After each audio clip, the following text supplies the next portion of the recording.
Right, hi there Graeme, we're going to talk today about whip fishing. So for beginner fishing, to get started, you don't even need a rod and a reel, you can just go with a straight whip. So this is a 3 metre telescopic whip, comes with a pole rig, they're very cheap and cheerful, that's alright, you get that. Most important, comes with that as a beginner's kit, is your disgorger, which is for unhooking the fish.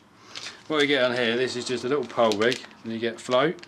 It'll be rigged up with the weights already on it, so it's 12 foot long, £4 main line, you've got a £3 hook length with a size 16 barbless hook. And that's okay. A good average to start with for anybody. Average to start. There you go, there's a little diagram on the back when you unwind it. And all you do with these are, you unwind the whole rig, and then what you've got on here is a little metal eye.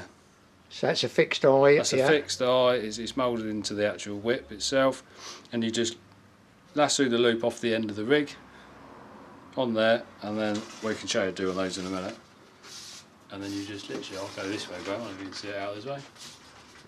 Yeah, I'll come round there and get the angle. That's better. Yeah. And this is just, you slide it out. That's it, make sure the sections are tight, don't pull them too tight. And then literally tie your rig on the end. I would probably shorten your rig if it's say 12 feet, because this is 10 feet, you might want to take a foot off it or something. And then literally set your depth. When you say take a foot off, you take a foot off the top loop, above the float, and then shorten it up, and then overhand loop, so just shorten it. Shorten it, so it just keeps it nice and tight. And literally that is it, so you can lift, drop, strike, your kids can use it to cast overhead if they want. Yeah. You know, I suggest to teach them to lift the whip right up in the air, swing, and as they lift, teach them to drop the rod, and then the rig lays out rather than bouncing back at you. Yeah, because if you got, I can see this now, guys. You know, I'm not a pole fisherman by any stretch of the imagination. In fact, I wouldn't even want to touch one. I'm going to mess it up or strike. But I can see you've got 10 feet. If you swung it out, I've got to say, put it down by that barrow. In other words, lower it in the water. You'd have to be sitting holding the rod up to sort of strike, wouldn't you? You know, to keep tight. So that's why you say better to swing it out a bit. Swing it out and then drop the line, and then also, if you don't shorten your rig too much, as you swing and drop, you can draw it back, which then sinks your line from your tip of your whip to the float, and it just stops your float wandering so much as well. So this is a 4 metre, as you see, we're down by the barrow now, so we've got a bit further. They do them in 3 metre, 4 metre and 5 metre. I'll say that they're not an expensive thing to buy, so on a 3 metre whip, we'll give you an idea. So a Leader GT whip is $10.99 for a whip, elastic, a whip with your rig and your disgorger to get you started, and all you'd need to add to that would be a landing net and probably your unhooking mat, which is compulsory at most venues now. And then what does it cost like one of these? So what, for the slightly bigger one, what do they sort of run? Oh, it doesn't really matter on YouTube because prices change all the time. $14.99 for the 4 metre, so very little difference in it. There are even cheaper versions out there, but I would say don't go for the real nasty stuff that's £8. Go to sort of £10–12, it gets you started, so probably for 25 quid you could get fishing. I'm pausing because I didn't realise it was that cheap. I know you don't have the cast for the reel with it. No. Or you don't have the line to go on it. No. But at the end of the day, it's a fishing blank, as it were. Yeah. So, but then what we can do is to upgrade the whip slightly. If you're fishing somewhere where they would have silverfish, bream, tench, and then like carp come along, and then as we know, carp fight quite hard sometimes. So it can be rather difficult to play a fish for a beginner on a whip with a fixed line. It's still okay because the rods are very, the rods are forgiving, so it gives you plenty. So I teach the scouts how to fish on a regular basis. We do an evening trip. There you go, as you see, the Leader GT whip, so no different, that's exactly what I'm using. And that size is 4 metres, 4 metre, you'll see mine are a bit scruffy because I can you use 3 sections? If you're margin fishing, can you use 3 sections instead of say 4 or whatever? Yeah, you can, so what you'd have to do is you'd unscrew the butt cap and you just slide it all the way over the top. Yeah. And literally, if you were fishing very, very close, like I sometimes do, you didn't want the full section. Yeah, you wouldn't have to fish in it. You could just fish out. So now we've got a 3 metre whip essentially, because they're like metre sections. Yeah. And then if I wanted to go back to how I wanted it, I've elasticated. I'll show you in the top 2 sections on this, but you just push it back through the whip to the top. screw the cap back. Better than the push-on bung, I can see, isn't it? Yes, because they don't disappear like we all know. We've always lost them when they're push-on. So now that's just my 4 metre width. It's actually slightly shorter because I've had to cut the tip back to put the elastic in. So because some of the vendors we've been teaching on, and we hook the carp towards the end of the evening when we're fishing. Yeah, because they come in on the bait, don't they? They do, and then they show up. So I've actually elasticated this with a bit of elastic. I see. And the idea being is, so if we hook a big carp, this one's a bit more forgiving, and you can really, that stretches quite a way. So what I do is I elasticate, I take the number 1 out, and then I have that section, and then I slip actually a little bung inside here to stop it sliding up, tie the connector on the end. So now rather than us having a loop, with the fixed loop, we've got what they call a stomfo connector. And you see there's a little sliding collar, and there's a little gap there. I don't know how we can see him well on that. Yeah. And what you do is you slide the loop of your rig. So I'll show you on this one. Is this for changing rather than... This is for changing your rig and obviously starting off the day. So this is me setting up now. I'm going to show you how quick and simple it is. So it is unwind your rig. Yeah. Nice and carefully. There's your float, yeah. That's your float and rig. We'll zoom in on those. That's binoculars for me. It's really small. See if we can get that. So we're going to slide that over the top. We'll pull it into place. You can see that's in and out. And we slide that collar over, which just means it can't slip out. It's coming back on itself. That's us done now, okay? So this is quite a short rig because they class it as what they call an edge rig for fishing down the margins. So the float's a bit shorter, thumpier.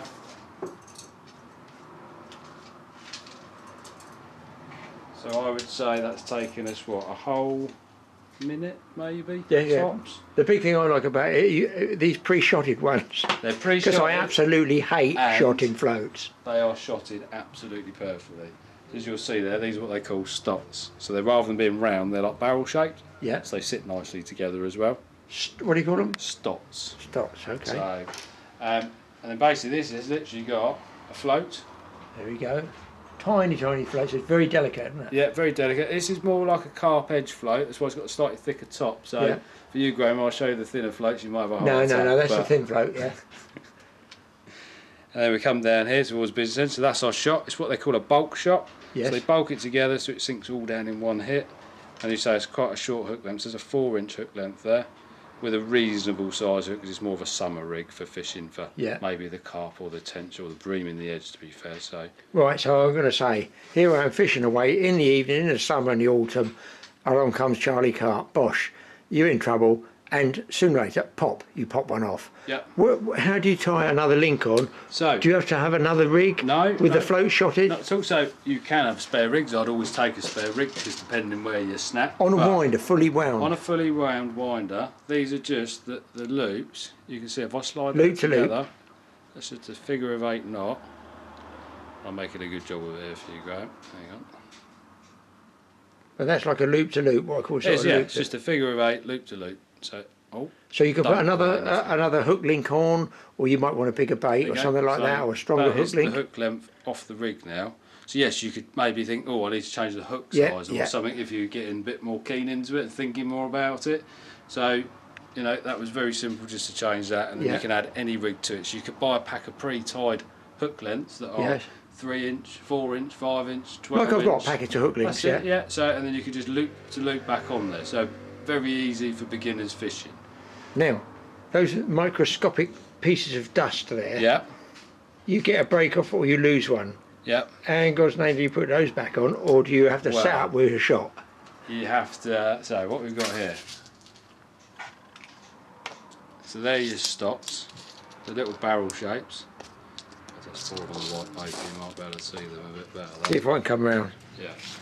So there's stots, so they're the barrel shapes. And these, I think Graeme is going to have a heart attack looking at these. My God. So these are not the smallest shot, believe it or not. So that is a number 10. Yeah. And they put them on down to a number 13, which I'll be totally honest, I can't do. And it all depends on your line size. Are they split? Are they? They're split like a split shot? Yeah. So having sort of chipped many bits of teeth, how do you squeeze them with finger pressure then? So no, so or is it a little tool? I haven't brought it over. There is a tool. So it's a little tool you push over the shot and you squeeze it and it pinches it onto the line. or you know, I'm quite terrible. I've used my teeth a lot for it over Sure, the years, I do, exactly. We probably shouldn't, but we all do it. So, Don't we? but for some of these small ones, you get it's called a Pimbiano shot pincher.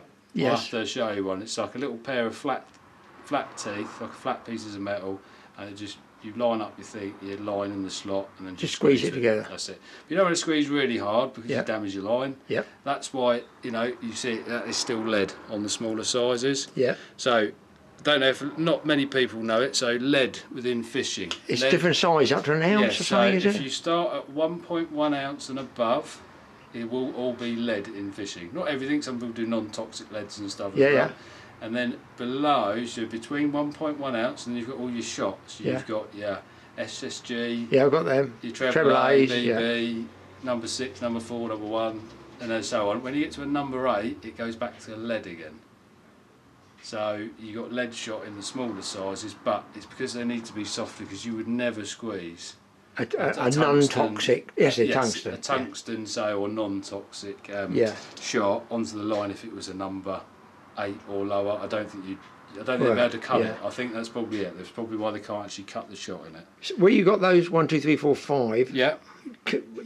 A push, you could put one bigger shot on there for the guys. Look, there's an older guy like me. There's no way I can see that. No, you can. So, as we've said a million times, there's no wrong or right within the fishing. So what suits you and what you enjoy. Obviously, there's better methods for catching. So we're going to show you something else on a rig that might help some of you older gentlemen starting off with it. Okay, so this is just another pre-tied rig by Drennan. It's a Ready River rig. So it's quite a long rig. It's quite deep. I'm going to show you the difference in it. It's got quite a large float. So you imagine if you had a large float with all them little shots, you'd be there a long time. Wouldn't you? Yeah. So what we've actually got added to this rig, I will get to the end because it's quite a lengthy rig. We've got here is what they call an Olivette. Oh, that's it. Yes. Which you'll probably remember, Graeme. I remember, but thank God I've never had to use one. So what an Olivette does is it contains all your weight in one bulk. Yep. So rather than pinching on 20 of those to get up to your right weight to shot your float, you clap on that as your main bulk, and as you can see there's another little number 8 shot there. So you're using round shot on these ones. Another number 8 shot there. Yeah. Another number 8 shot there. Yeah. Shirt buttons. Shirt button. Another number 8 there. Yeah. And then we're down to the hook length. Gotcha. Okay, and this is because they're fishing the river, lowering it in on the pole, and obviously as it comes down, shirt button style, you can see the way it hinges down. Yeah. So this goes zoom straight down on the float, and that distance there will sink slower. Yeah. In case you want fish on a drop, I guess. Fish on the drop, exactly that, Graeme. So that's the whole idea of the shirt button. But you see, slightly different style of float because this is for a bigger, deep river, maybe with a bigger pole. So we could do a talk on one of those one day, explain the pole and maybe some river fishing, show some of the lollipop floats, which are quite interesting. And it's got a longer stem, wire stem at the bottom. Yeah, you're fishing deep, you're fishing running water, so obviously it's just more stable to have a longer float. Now if people want to stock up, look, you can buy them on the winders, you can get hook links, you can buy a separate shot. Some of the floats I see don't seem to have eyes. How would they fix to it? Right, so what they have, this one is going to interest you. So this is what they call an inline float. I don't know if you can see the little dot on the top there. Yeah, right. That is actually a hole in that float, Graeme, believe it or not. I'll send it back. I hand drilled that myself. And then on the bottom, I can't actually see it in the clear plastic. When you push through, you see there's I don't know if you can see it. No, I've got no chance. Can you see there's a straw through the middle of the float? Oh yeah, just see it quivering there, Yeah, so that straw through the middle of the float actually comes out here as a side exit. And because this is designed as a margin float, what happens when you hook a carp on a pole down the edge, they take off at 1,000 miles an hour and the pressure of the water pull in. When you have a side eye, sometimes it breaks the eye out. So the idea they fish on the top to save them to keep changing pole floats really. So the other way of these being connected, so that's in line, with a float rubber top and bottom as well. So the float, you have one at the top as well? So not this end, just here on the stem. Oh, you put one here? Not like I would have at the top. No, because you're coming out the centre. Yes, it's it in the top. It wouldn't be on the line anyway, so it comes straight through the middle, okay? As you see there, they give great little diagrams as they sort of put them out. So these ones are pre-cut into little lengths for you already. And they go over the wire, I call it, am I right, call it the wire stem of the float. So we've got different floats as well. You have a wire stem, which is this one. Yeah. and obviously all you do is you just plate it for that. I've actually picked the wrong size up, slightly larger, so we do allow for your line, don't you? Yeah, so this is for your line, so you'd put one at the top, yeah, we place one on the bottom, so you come down from your main line, through the eye, through your rubber, through the next rubber, and then push your float on. Gotcha. I could probably show you that whenever we got a piece of line, we could do that. So people can actually make from the tip of their pole, they can make up whatever rig they want. So you can have 6 pounds straight through. Rig. Yeah, you could just have a spooler line. Come and get some floats. That's it. Come and get a few cheap floats. To be fair, Graeme, you wouldn't even have to use a pole float. You could use a general waggler as well if you wanted. You could just get a basic waggler, shot either side of it, couple on the line, hook, and just keep flicking out, spray some maggots. You've got every chance of catching a fish. To refine your bites and get a bit better, these floats do react very well. They're really sensitive, and they hold themselves nice in the water. So thicker tip for Graeme. Be balsa? Would they be balsa? No, so what a lot of them, some of them are balsa and some are foam. Really, now there's a lot of foam-based ones. I would say these are balsa, and then they actually treat them so they're really hard. Yes, they don't just give them a coating or something. Yeah, that's it. It's normally like a varnish, really. So there's a few different types. That's what they class as like a pencil float, sort of shape and size, carbon stem. That's another style of pencil float, as you say, it's written as a pencil. So they fish these on the whip. I think just the shape of them, they just penetrate well. Crucian carp and stuff like that. Perfect. They work really well. I think the way they're tapered, they just work. And like canal fishing, you know, this is aimed more at if you want to take the kids fishing, canal fishing, especially like the Basingstoke Canal. Yeah. They actually don't charge for juniors up to 16, which I think is brilliant because there's not many clubs support them. So if you wanted to, you just rock up, you get your whip, you get your bait, your landing net, unhooking mat. 25 quid, maybe £1 on some other bits of bait and stuff. Yeah, and off you go. So for 30 quid you could have a day's fishing and you can keep going because you will own that bit of equipment. And for the small hooks and rigs you've got here, you're not going to need huge amounts of ground bait, are you?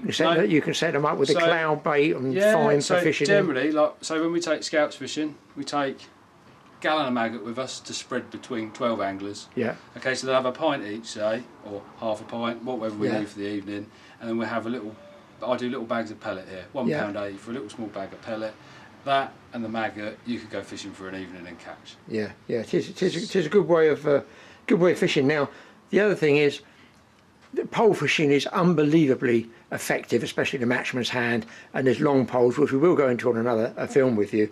But is the real benefit of having a pole that you can put your bait and keep your float in exactly the same place, it doesn't drift off in the lake? Yeah, so is that why it's so good? It is a good method because it is really accurate, it's positive, it's on the same spot. So if you're holding it with, let's just say my pole's got 8 sections on it, every time I put it to 8 sections and I put my elbow onto the pole, we know it's at that point, that's where I was fishing in the water before. So if I'm pinging my bait in the right spot correctly, I'm not fishing my float here, putting my bait there, then casting and missing the bait. Like I do, You go all over the place. Exactly. But don't get me wrong, when you're fishing up in the water for silverfish, different story. You can have 2 pints of maggots, say, nothing else, and just keep feeding the silvers. And I imagine a 2 metre circle with a whip, fish it shallow, and I just keep flicking the whip in and out as I keep feeding. And eventually, you should be, as you lift the rods, you should be swinging in a rope, feed, dipping again, and I imagine 2 minutes out because you want to get them fish moving around the swim up in the water. Gotcha. So they don't, and whenever you hook a fish, you keep it down from splashing on the top because it spooks the shoal off. Yes. And you just swing in, and then you're sort of right on the money then. So, that's good. So it's an accuracy thing, really. An accuracy thing, really. Yes. So,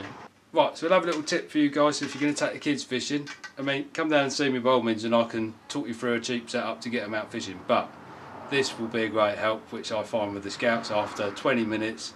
These become, they're not heavy, but for a child they become heavier. So a little cheap bank stick for 2 quid, wire bank stick, push it in the ground, and then you can just rest it on top of it. So you hold it in one hand, but you're taking the weight of it in there? Taking the weight in there. Which good is, idea. You know, basic one.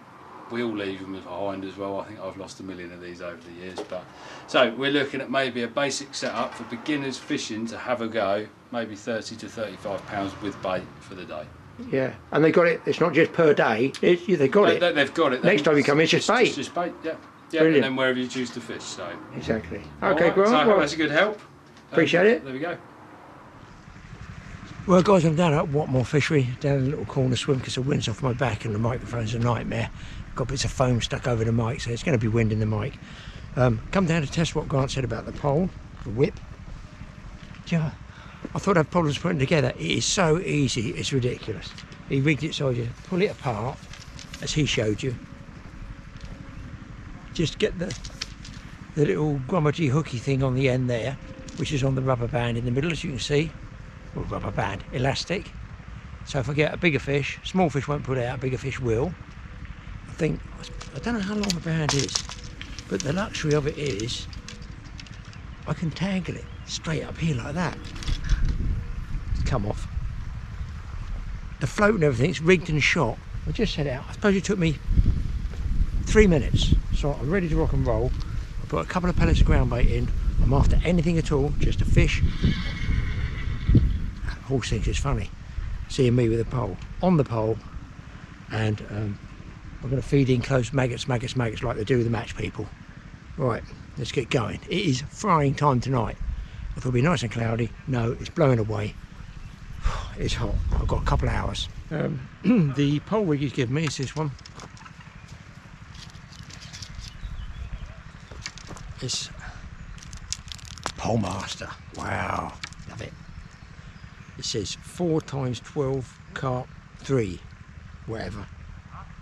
3 meters length, that's on this winder. 5 pound main line, hook, size 14 barbless carp. Elastic range 12 to 16. I don't know what 12 to 16 means. I do know I'm going to put it out there with 2 maggots on, and hopefully I can still see this float. I feel roach, that's what I'm after.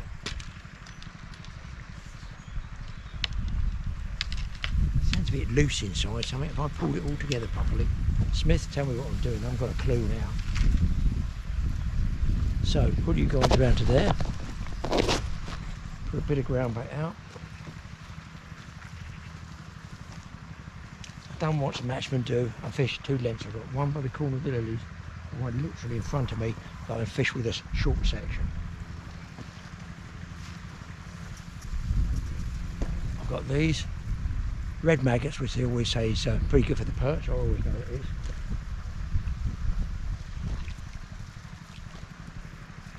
Dare say you're going to eat them quick.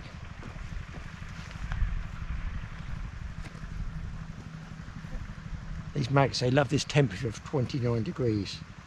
Straight out the fridge and they've still gone schizo. They're wriggling like you wouldn't believe. I need to bring the chair and sit really quite close to it. Can't cast.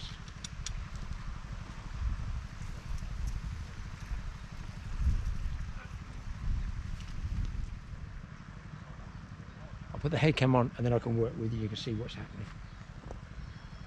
Now I've got no drag on this or bait.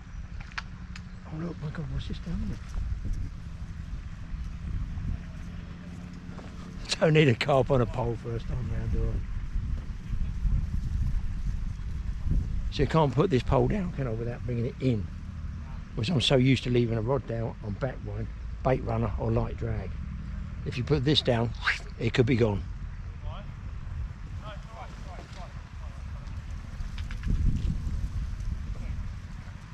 I've actually walked around just this corner because I thought I want the wind off my back for the camera and for the float. I've never seen so many water spiders down there. You can see them. Let's see if we can spook them. Why are there so many? And it's packed in there. Is it because it's still here? Or is it because the temperature's so hot? I mean, this is a time where fisheries unfortunately do lose stock. In fact, some of them had a big fish kill, 2 or 3. I think one was the river, canal, was it, up in Oxford, had a big fish kill. Andy's had 24/7 a pump running in here, and this is a deep gravel pit, so it should be, hopefully, fingers crossed, safe. So I'm hoping the fish will move and I'll get some nice roach out of this. All right, I'll get rigged up and get settled and see what distance I can fish. So there you can see I'm fishing probably 3 or 4 feet deep there. There's the float, as per his pattern shot there. I haven't plumbed any depth because with roach they can come out in the middle. I'm assuming you just do this with it, swing it out. I've seen them do this matchman, underhand. I wonder if they do overhand like this. Who knows? I've got to put it in position. Oh, nearly an accurate throw. That wasn't. the beauty of it is, wherever you put wherever you throw your bait, you can actually pull the float into that position. Right now I'm wanting to wind in here. This is why I have trouble pole fishing. I want to wind in here to keep tight. Yeah, come on. There we go. That's a perch, I think. Hopefully not going to be... Oh, what's a perch? Hopefully not going to get plagued by them. Ah, underhand could be the way. So I'm going on the inside here. As I'm fishing out there, I'm fishing as well. I feel, got to be honest, I feel the fish are stopping that sinking, because that float is not. There it goes. It's just set. Now already I can feel what Grant was saying about having a pole up here, where I would normally have a rest there, because this would be quite... I'm on again, there'll be another. Oh, it's a roach. Graeme has caught a fish on a pole. Oh, you've got to ship it back, otherwise it falls in the water, Graeme. One small roach. One small step for a ancient fisherman. I'm going to try 3 maggots this time. It's broken the duck of the pole. As long as I don't break the pole. And I think these are the ones he uses for his training. Straight cast out. Oh yeah, it's about one. Thing is, I'm wanting to go further and further out toward the edge there, and I can't cast that far, can I? So I really should bring the pole in to where I comfortably want to fish. There's a fish on there then, I think. You guys want... I was going to bring the other camera, but I can't be bothered, to be honest. Now normally they follow up. Oh yeah, it's going to be... Look at this. Good job I'm not in a match. It takes me 3 weeks to catch one. That was 3 maggots, so they're obviously on it. Now I went down the local canal. Nightmare. I'd baited up the night before. Went down with the wife and Mike's dog. I chucked some, I don't know, 1/4 pint of maggots in, some pellets, bit of feed, bit of everything. Right where the roach were. I go down this morning first thing, when it's called first thing, it's 10 o'clock. And yes, there is a boat with about 25 people anchored, noisy, engine running, right on top of my ground bait area. Hence the fact I've come to Watmore to try and catch something. It's probably, there were some really, really nice roach that were in this canal. You know, 1/2 to 3/4 pounder, some I saw. I think there's small roach stopping the float cock. It's a oh, there's the float, that's got it. Now I'm wondering, pole fishermen tell me, should I be lifting it up on the strike or should I be pulling it to the side? Because I missed that one. Should I go overhead? Or should I be going swinging out underhand? Because there's not a lot of weight with a shot on these floats. Maybe I should be fishing a lot closer than this. Don't forget it's only 3 metre pole, it's not a big long one. And the other guys sort of hold the tip. Oh, that was a bigger fish. That might have been a tench. Yeah, I can't really do this. Accuracy, that's better. It'd be nice to get a bream or tench, something different. So I've got roach. Let's see what species we can catch on this pole. This one's called a delta. This one's got on it 400/4 up to 20. What does that mean? The size of the elastic it takes? Oh, Graeme, watch what's happening. That's better. That's what I wanted to get on the edge of those lilies. They put it like that, I think, and rest it on their knee. And I still missed them.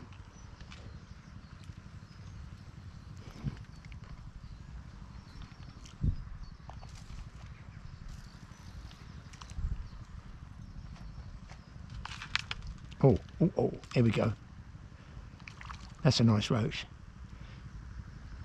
See, they don't really... Oh, that's a beauty. It's hooked in the ear as well. Maybe I should have some form of stand here. He's off. Well, they're obviously... I've got whack 3 maggots on there. I'm wondering, put the maggots in first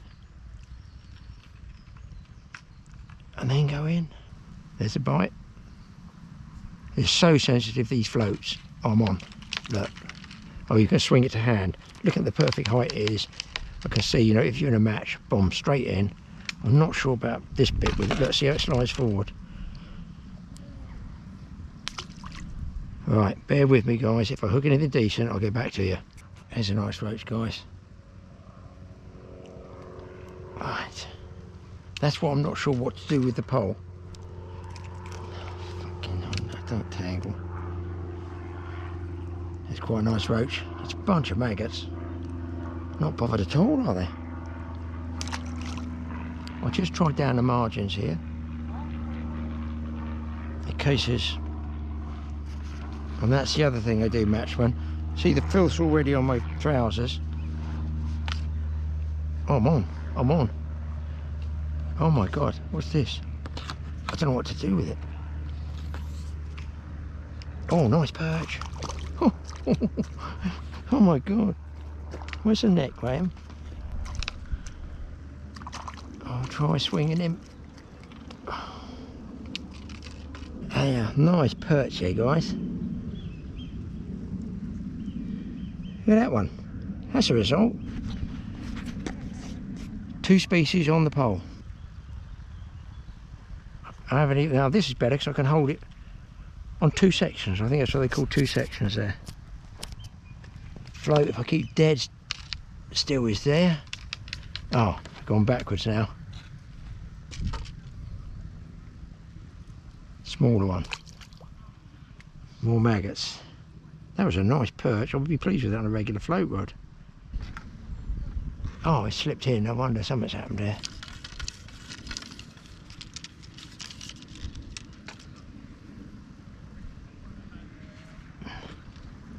Oh, there's another thing you got to do, is watch it doesn't... Oh yeah, I can see that twisting up the end. I've got to make sure, otherwise if I get a decent fish, it's going to crack off. I've got to make sure I'm on the tip. Oh, what a mess. Hope all matchmen watching this aren't falling around laughing.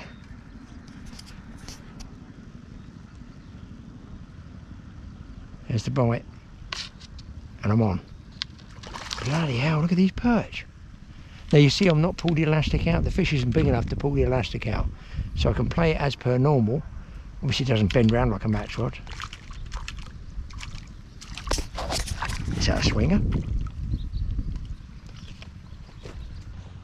Right guys, I had about 4, 5, 6 perch, 3 or 4 roach, nice perch. Been talking to Andy, the owner, and he's a matchman. He does pole fishing, proper pole fishing, full length. And he says my length from the tip, I'm going to say rod tip, from the tip down to the float is too long. I need to shorten it by about 3 feet, 4 feet, tie a loop in it, and then fish closer and have the rod top very close to the float, so I don't have to lift too far with a slack line. So I've learnt something there. Again, just as many bites down here as I am over there. So I'm gradually putting it together tips wise. So let's see if we can't catch you a fish to camera. You guys might just be able to see the float there. There's a float set. I'm putting it off to the side because this is where Andy says my... Oh, I missed that one. Smith. Try it again, Graeme. I'm going out, then drawing it back. Fishing it much sort of shorter up here. There we go.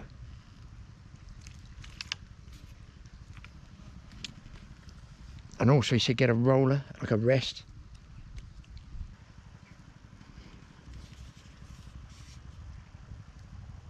See, look, how high that is compared with the float down there. I'm a long way away from it.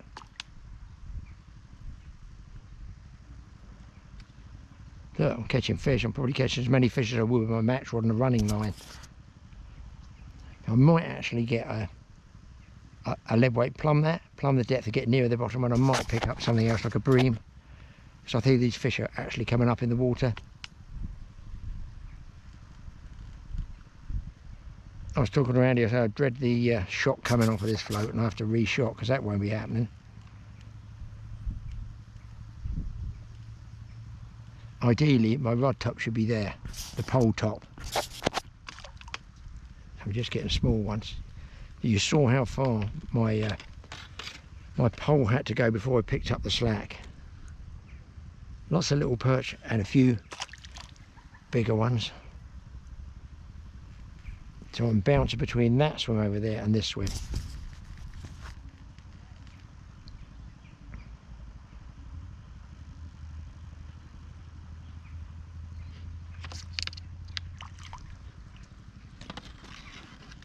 I mean, you certainly can wheel the fish out pretty quick.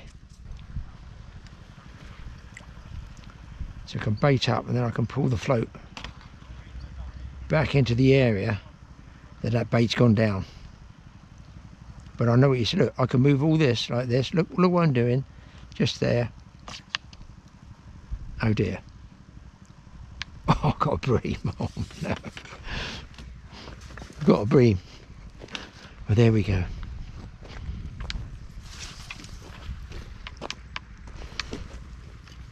Not bad. Third species, hopefully.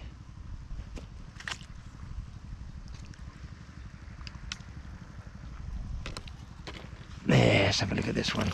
I can lean right over and let him go straight away.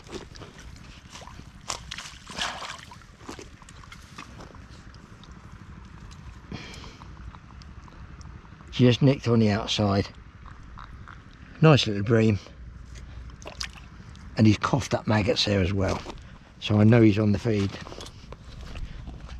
I mean, I haven't got much bait in fairness, but I've got the feeling I'll end up fishing close in here. Yeah, I definitely need a lot shorter, that length of line. Because here what we go out a little way and it drops right down. So I'm not sure. What is that?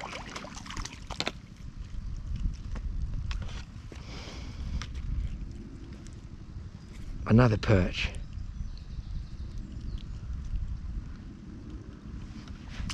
I'm going to let that camera run now. That's the other way I've seen her do it. They put it in the water and they push the pole out like this. You see I'm extending it, holding the float. But look at the distance between the tip of the pole and the float. It's too much.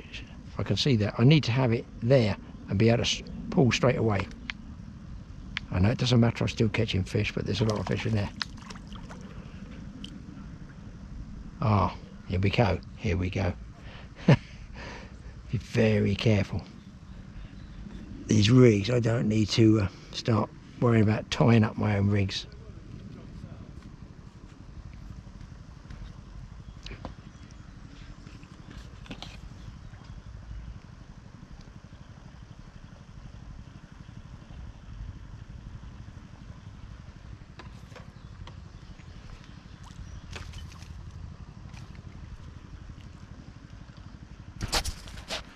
There's a bite.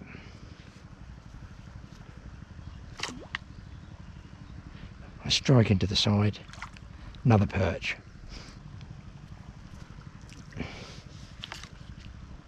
Wow, oh hang on. Oh shit, there goes the rubber. Oh, there goes the rubber, guys. Now we're in big trouble. Big trouble. Big trouble. I don't know what to do. I don't know what to do. Oh god, this is a one-way ticket. Oh, oh, it's come off. It's probably not a bad thing, actually. Must have bust me off, I should think. Yeah, he's popped me. That was a carp, boys. So I suppose what I could do, slide that shot up.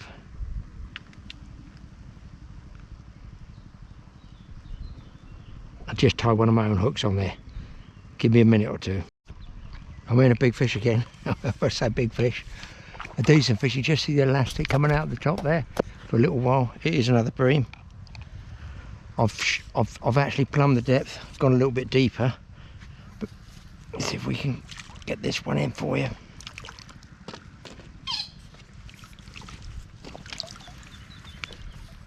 There we go.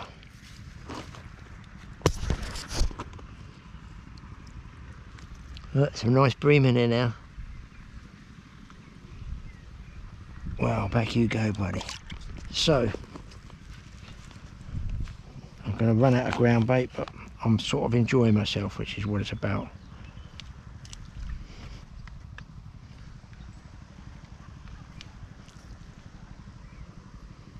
I'm going in with the same bait, guys.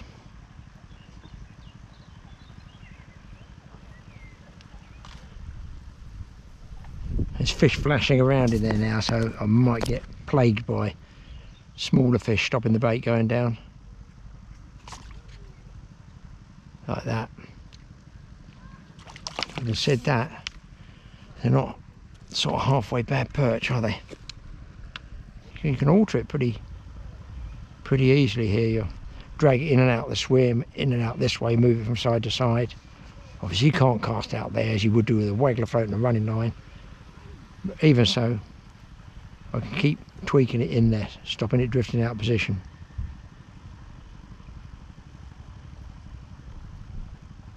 Could be a bigger fish down there now because I'm getting less bites.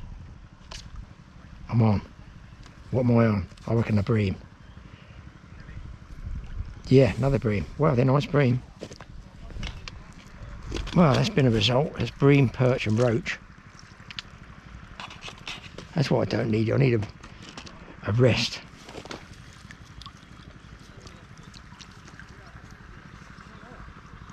Oh, that fell out, that hook.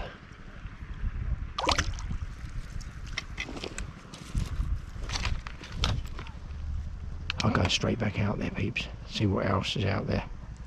Be nice to get a tench, I have to say. There's not huge tench in here, but there are some nice tench.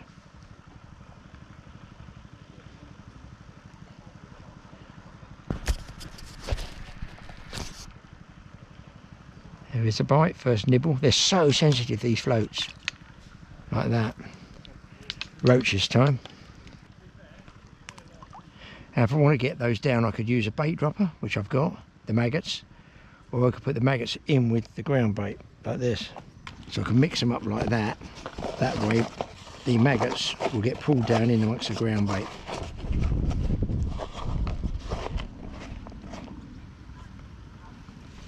Like that.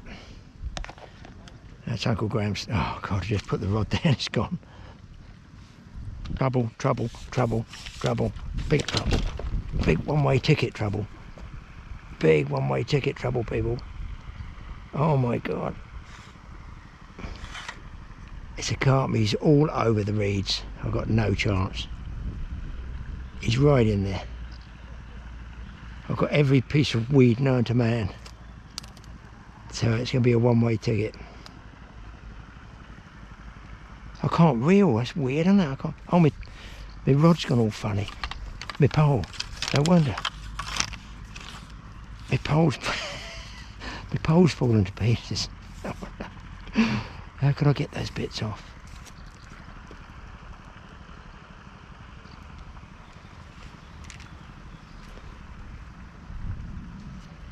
Now, all I can do is just hang on, but there is a carp in there somewhere.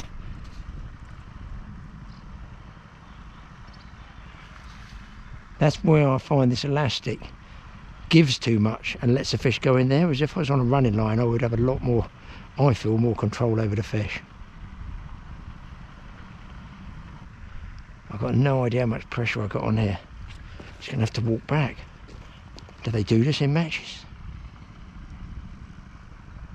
Why can't I can't reel down? It's weird. Now I can't put extra pressure on that fish to get him out. I'll be in the next swim in a minute.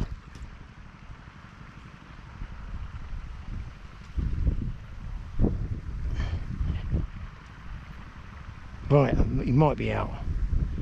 That's weird. I can't do anything. Yeah, okay, fish is out. What can I do? Nothing. The elastic is just fit to bust. So let's turn it over as I would do normally. So nice it would be to get a fish on the pole. I want to wind down like this and have the rod here. I don't. Oh well, look at all the weed on it.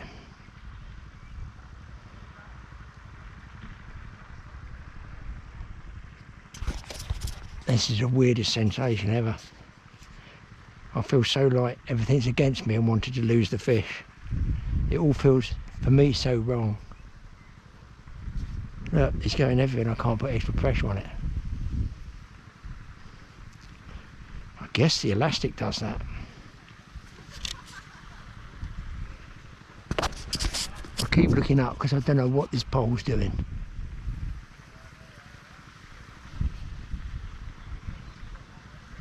There's the float.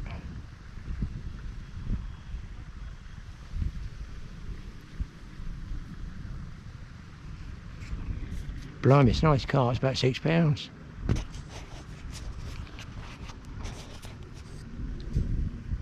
Why can't I just can't reel down on it. So I can see what it is. I'm governed by this, the pressure being whatever's on that elastic.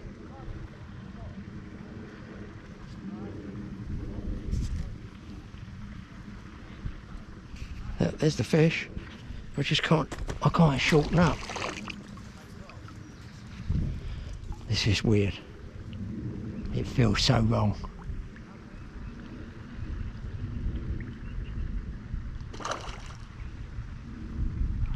Oh God. How do I get to it? I can't reel down, people. Help me. My arms aren't long enough.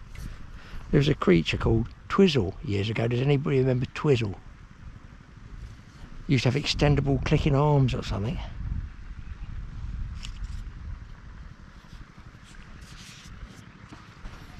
If that comes anywhere near this net, I'm going to scoop at it. I can't do a thing.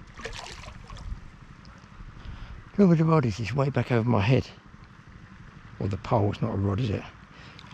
Am I going to get this fish? That might be a chance. Got it, first carp on a pole. And it's collapsed, look at the pole.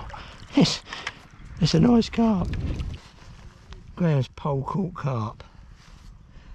I've got to say that's my first carp on a pole ever. Well, I went back from this lily swim over there, tried that, just get a small roach. I've dropped in here and I've got, I guess, a small F1 tight carp, little mirror. So plenty of fish. The elastic's out again, people. It's not a carp, but a reasonable sized bream. It's not even a reasonable sized bream, it's a small bream. He's going well there.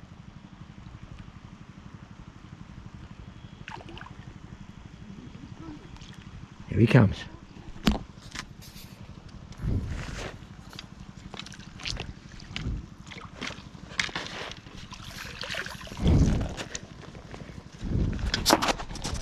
There we are.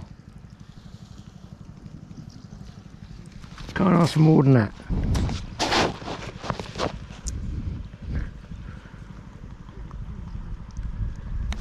And to be honest, that canal boat being over the baited swim over where I want to catch a roach has done me a seriously major favour. More bream, people, more bream.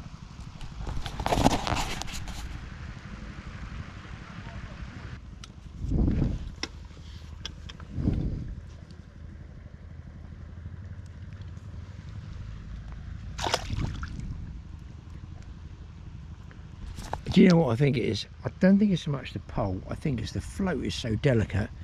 It's this shotting pattern and the end rig that's absolutely slaying them.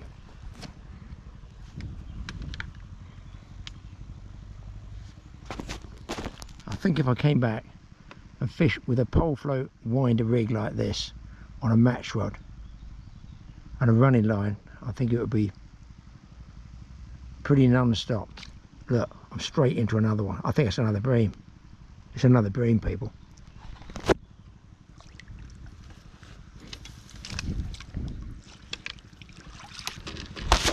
This one's a special one because he's unhooked himself.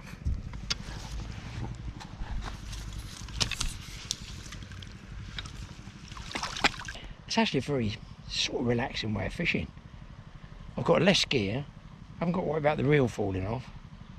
It's just almost basic fishing, and it's basic schoolboy fishing with a bent pin and a pole and a piece of bamboo, you know. a lot more sophisticated than that, but it is pretty much the same principle as a bamboo cane, piece of fishing line float. It's just, I feel the presentation is the key thing with this float. Also do the odd movement as well, just to move that about. But I wouldn't surprise you if there's bream or carp down there. It's less. There we go. Oh, why did I say that? Guys, another 3 bream. I don't think I've had so many bream at Watmore ever.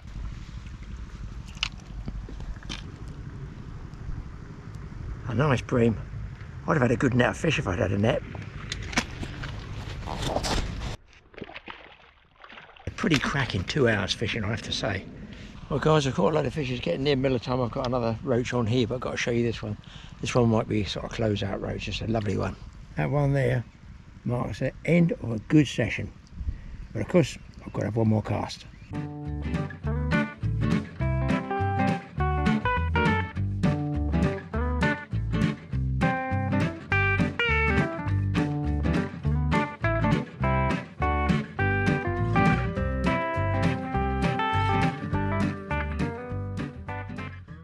I can honestly say, I would think I'm one of the last people in the UK using one of these to go fishing. Everybody's got head torches. I have as well, but I want to get this one going. Probably 40 years old, I don't know. I undo the nuts there. I take this off. Be very carefully lay it down like this. You can see it's like hanging there. You get a little container like this to put. Just shut that door, so much traffic going past. I haven't got a lot of mess, assuming I can still buy mess.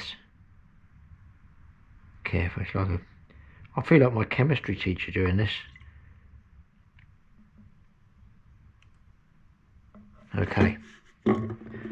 It's just purely showing you what I'm doing. Now this will evaporate quickly, so in we go. Fill it right up. That's about, well, I've got surface tension there. Always put your combustible stuff out the way. I've cleaned the glass. Again, these are super delicate. Now, I've got to light this and get this on really almost in one. I'm just trying to check the height it's down. Sometimes, yeah, I won't quite get under there, you see, so this is the problem. Let's see if this lights. It's something you don't really want to be doing on a windy beach. Now, it's smoky as hell, so I'm just going to put it outside while it burns off.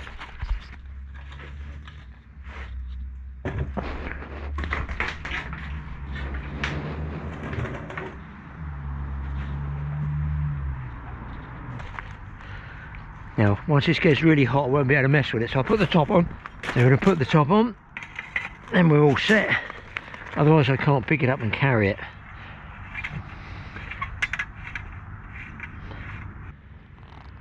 So you can see it's actually burned down now. I've got to realign this glass at another stage. It's in slightly crooked there, but I can't touch it now, it's too hot. I'm letting that burn off, and I want it to vaporise up this tube there, and then when I open this it should actually form the proper shape of the mantle. Got to make sure it doesn't burn out totally.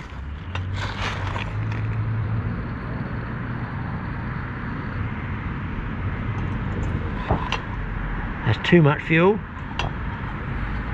Now when you do that, that means it's not vaporised enough. You might have to do a second burn. So I close the valve here, let it all burn off. That surplus, that's just basically a surplus burning off there. I sometimes don't mind it doing that because I know it will get very, very hot in there.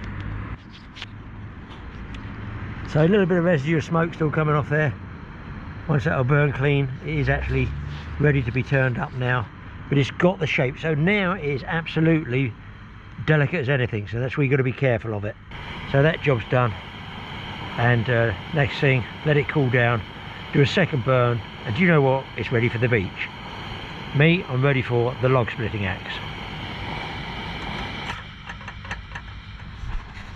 Now if you want to have if you do have a problem with these and you want to suddenly release pressure, round is a pressure gauge, just undo it. pressure goes, when the pressure goes out of it, as you can see, the light goes. And I'm going to let that cool down because that's assumed the position or the shape. You always leave these to cool off. Trust me, they are very, very hot. I've got my log split here. It's got a few dings in it, so I'm just going to put a little bit of edge there.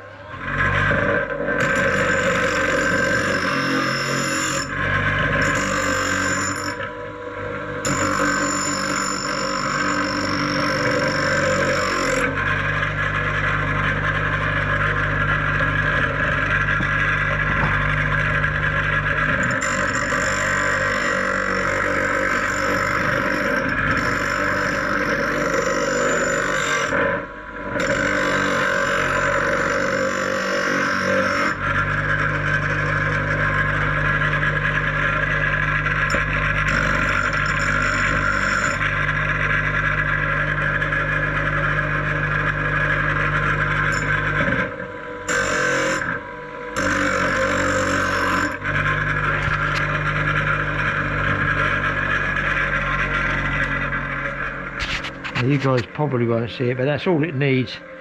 It's not like a cutting, it is a log splitting. That's why it's such a fat as it goes through the wood. It splits the wood apart, that shape there. So just knock a few of these logs around and then it's ready for chopping. More jobs, I'd never stop. Problem being, once you've burnt a log burner with this ash, very straight grain, you tend to want to get more of it.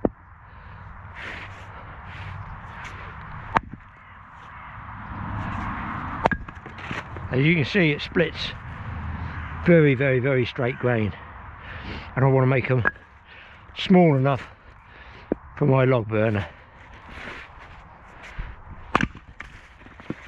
Right, leave me to it, and we'll find. Oh my god! I'll tell you what, I have got a very unusual shell I found. I'm gonna show you in the office what it is. You guys can tell me. And that shell is this weird one. I'm down beach fishing the other night and I was walking along the beach, along the foreshore as they say. I thought, that's one weird shell there. Check this one out. This is some weird shell. And listen, it's not the bottom half, it's both sections. The hinge is still here. It's like solid there. Can anybody tell me? Is it a clam? I'm thinking, is it some form of clam? And why is it twisted? Is it some form of Fukushima oyster or what? Inside, you won't see it there, I don't guess. Probably that angle there. It's got some really weird sort of ridges. It's got barnacles on the inside of that one, but I want to know, why is it twisted in that ridiculous shape? It was obviously locked. I've broken it. Oh my god. It's probably highly fossilised, valuable. I've broken it. The hinge has just popped. But I'm not going to move it anymore. Hello. Hello. My name's Sammy Shell. What's your name? Don't get old, folks. It goes downhill from here.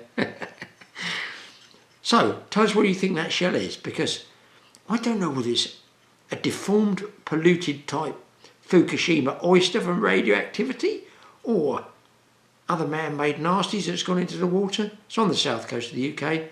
Or is it indeed some form of clam? I don't know. I've never seen a shell that shape before. I'll rotate it so you shell experts can have a look at it. Well, there you go. What else would you expect to find on the Totally Awesome Fishing Show except a shell? Hello, mate, what's your name? I knew that shell was something different. A talking shell. What type is it, guys? Let me know. So, hope you enjoyed. Hopefully you enjoyed this show. More coming up. More random stuff as well. I really enjoyed that pole fishing in a sort of bizarre, twisted sort of way. But I still want to do that. It's weird. I'll tell you what I was very impressed with. Those end rigs are deadly. And I've actually fished with them on a match rod since then. Oh my god, they are very, very good. And listen, you unwind them, they're all pre-shotted. Happy days. We'll see you in the next fishing film.